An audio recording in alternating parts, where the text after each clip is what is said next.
discutir diferente. E aí, galerinha, mais um vídeo do canal. Se inscreve, dá like e comenta, bota 10 mil likes. Ela acontece pelo governo atual com mais estímulo para que a gente possa atrair capital do exterior para cá. Então o Brasil compra combustível da Shell, da Esso, que não são nacionais. E não permite que a Petrobras produza tudo que pode produzir. Para agradar o capital de quem? Interno ou externo? Qual dinheiro a gente quer que entre no nosso bolso? Do Brasil ou dos Estados Unidos? Mas a pergunta é: existe possibilidade de abaixar o preço do combustível? Porque, peraí, o acordo que o governo fez, não sei se todos os senhores estão cientes, mas o acordo que o governo fez não envolve gasolina, não envolve etanol, envolve óleo diesel. No nosso bolso não está influenciando em nada. Alguém aqui é caminhoneiro?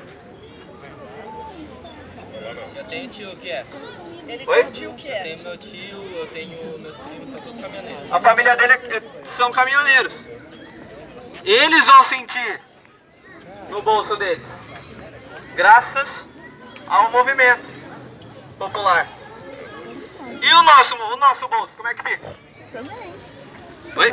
Também, se abaixar o diesel até como vai abaixar? O frete abaixa. Não. O que acontece é o seguinte: o valor do combustível ele é composto de várias partes, tá? A taxa de imposto ICMS e CID em cima do óleo diesel ela é mais baixa que em cima da gasolina. E para o valor da gasolina não entra o valor de custo da produção de óleo diesel, porque no aditivo da gasolina não vai óleo diesel. Frete. Eu não sei se vocês estão acompanhando as reportagens, mas um caminhoneiro disse, autônomo, que ele gasta 16, que ele recebe, fatura 16 mil reais de frete. 16 mil reais de frete. Desses 16 mil, 13 mil é óleo diesel. Ele abaixa o imposto. Tem que baixar o preço da gasolina. Tem que abaixar o imposto. É em geral, o custo em geral. Não será? Se o Brasil cobrasse, os Estados Unidos cobram, a Europa cobra 5%. O custo do Brasil é muito alto. O custo do Brasil é muito alto. O Brasil Por quê? seria melhor. Por que o custo do Brasil é alto? Porque fica para poucos lá em cima. Sabe por quê? Porque a dívida nacional é de 3,55 trilhões de reais. Outra coisinha. Privatizar a Petrobras, privatizar todas as empresas estatais para evitar o continuar a roubar. Nós estamos pagando a roubalheira de todos os políticos. Todos os políticos roubam nas estatais. Privatização. Tá falando merda esse cara. O Brasil paga 3,55 trilhões de reais por ano. Quer dizer, essa é a dívida, né? Em cima dessa dívida, o Brasil paga por ano 500 bilhões de reais de juros da dívida que o Brasil tem. Mas peraí, eu não sou inadimplente? Eu pago tudo que eu tenho que pagar? Que dívida é essa? Que todo mundo aqui tem que pagar? Sabe quanto o Brasil paga de benefício para deputados, senadores, governadores por ano?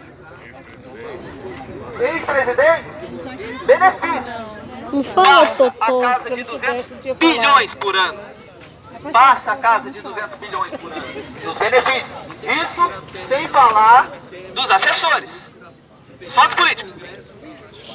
Tem alguma coisa muito errada aqui. E aí, o que acontece? Essa coisa errada, meu amigo, é o que você tá Não falando. podemos abaixar imposto, porque se a gente reduzir o ICMS de 19%, 27% para 5%, a gente não paga a dívida que a gente tem que pagar. Dívida com banqueiro. Um banco. Alguém aqui deve pro banco? Vocês deixam de pagar a conta de vocês todo mês? O Brasil deixa. A dívida só aumenta, porque o Brasil não consegue nem pagar os juros. O Brasil não paga os juros da dívida. Como é possível arrecadar trilhões de reais de imposto por ano e não conseguir pagar os juros da dívida? Como é possível isso? O interessante é o seguinte, se for analisar o que você está falando agora, acho que todo mundo vai, os mais velhos, as pessoas mais antigas vão analisar isso. Dá pro pai.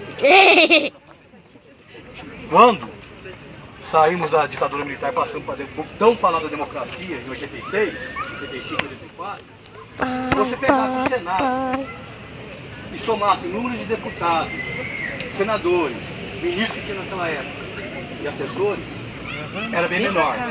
Hoje, lá mudou. Tem mais gente comendo dinheiro e o brasileiro trabalhando mais para pagar lá. Que essa é a verdade. Entendeu? Fora o combustível, eu moro aqui na Avenida do Pão sem brincadeira nenhuma. O aumento de energia que veio e o imposto que eu pago na energia é um absurdo. Veio R$180 na minha casa. Além da enchente, né, pai? Que nós perdemos tudo. R$180. Desses R$180, eu paguei R$80 só de consumo. O restante foi tributo ao governo. E hoje eu vi uma reportagem que um senador foi almoçar, o almoço do cara saiu a R$1.495. Entendeu? A gente está lutando por direitos, os caminhoneiros pararam, os petroleiros estão parando, tá certo? Eu sou, na minha opinião própria, sou a favor da intervenção militar mesmo, porque o Senado tá comendo dinheiro sem parar, e o brasileiro tá pagando mais imposto para pagar essa roubalheira, entendeu? A quebra da Petrobras foi um exemplo da famosa democracia que eles criaram, entendeu? Veio a Copa do Mundo, as Olimpíadas, mais dinheiro foram gastos para não ter retorno nenhum. Hoje temos estádios parados, entendeu? Que poderia ser feito escolas, faculdades, sem terminar. Um exemplo agora, que eu vi também hoje no Face. A refinaria que o tão excelentíssimo senhor cachaceiro Lula da Silva começou a construir e não terminou. A obra dessa refinaria estava estimada em 6 bilhões de dólares, junto com Hugo Chávez, que era o parceirão dele, o amigão. Não terminaram. A Dilma prometeu que ia terminar a refinaria. O valor da refinaria passou dos 75 bilhões. Soma quanto isso aí é em dinheiro para uma população que trabalha e poucos ganham a mais de R$1.000. A maioria ganha menos que isso, entendeu? Então a gente está pagando muito imposto e não está tendo retorno. O que acontece é essa verdade. Essa refinaria ia produzir 230 mil barris, certo? Mas agora não produz nem a metade. E sobre a gente construir e produzir aqui dentro. Vale do Rio Doce foi um exemplo. A China é a maior compradora de minério do Brasil. A gente vende minério lá para a China. Mas depois a gente paga caro pela produção que eles produzem lá e manda de volta para a gente, a obra pronta, a matéria pronta. Exatamente, porque a gente exporta o produto. Isso, obrigada. E aí seria ideal o quê? A gente autoproduzir e vender para eles. Já falou. Só uma coisa, eu quero ver você falar melhor do meu pai. Tá brincando, né? Para! Presta atenção. Rapidinho. Só uma pontuação. A opinião dele é a opinião dele a respeito da intervenção militar. Minha opinião é minha opinião sobre a intervenção militar. Eu não sou a favor, mas ele é. Eu respeito a opinião dele. E ele está respeitando a minha que estou falando aqui também. Beleza? Tranquilo? Então vamos seguir. Que não pode a gente ficar fazendo piada um com o outro aqui, daqui a pouco sai fora do Isso, exatamente. É isso que eu quero pedir para vocês. O respeito mútuo com as opiniões. Tá? respeito, né? Um país em que não existe oposição, nunca vai existir censo. Ok? Então vamos seguir. Meu Deus, na perna é imensa. Importante a se falar é sobre educação. Pois não adianta a gente ficar mudando as políticas se a educação nossa não está mudando. O brasileiro é conhecido lá fora pelo jeitinho brasileiro. Quem de nós nunca viu uma oportunidade de se aproveitar de outro e tirar proveito disso. Enquanto a gente não mudar, a gente como brasileiro, a gente como população, não parar de se aproveitar quando pode do outro, como é o caso de muitos aí que estão aumentando o combustível lá no alto para tomar proveito. Quem?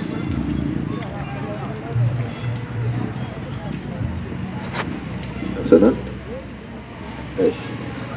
É o que eu tava conversando antes de vir.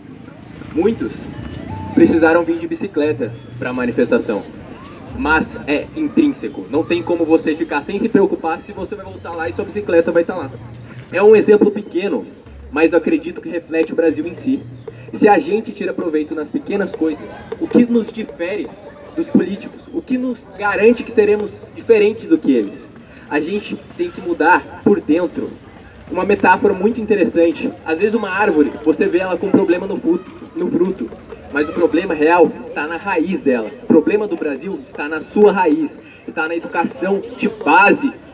O Brasil é um país rico em minérios, em diversidade, porém a gente precisa investir em educação, um povo culto, um povo politizado. Isso faz total diferença lá na frente. Isso é o que o nosso país precisa, que cada um tenha consciência do que precisa, cada um tenha consciência do que precisa fazer para mudar, e mudar nas pequenas atitudes. Assim conseguiremos mudar. Eu tenho certeza que as próximas gerações que venham tenham mentalidade diferente, não acompanhem mais a mentalidade de muitos por aí, que é tirar proveito sobre toda a oportunidade. Quer um exemplo? Eu que estou na faculdade. Os alunos não podem ver a oportunidade de colar e vai e cola. Isso é uma corrupção, não deixa de ser uma desonestidade. E não difere de um político corrupto. A diferença grande é que nós estamos fazendo atos que nos prejudicam e prejudicam um ou outro. Agora eles, com a mentalidade nossa, estão prejudicando nós todos. O Karnal teve uma frase que eu achei muito pontual. Não existe governo ético em população corrupta. E não existe governo corrupto em população honesta.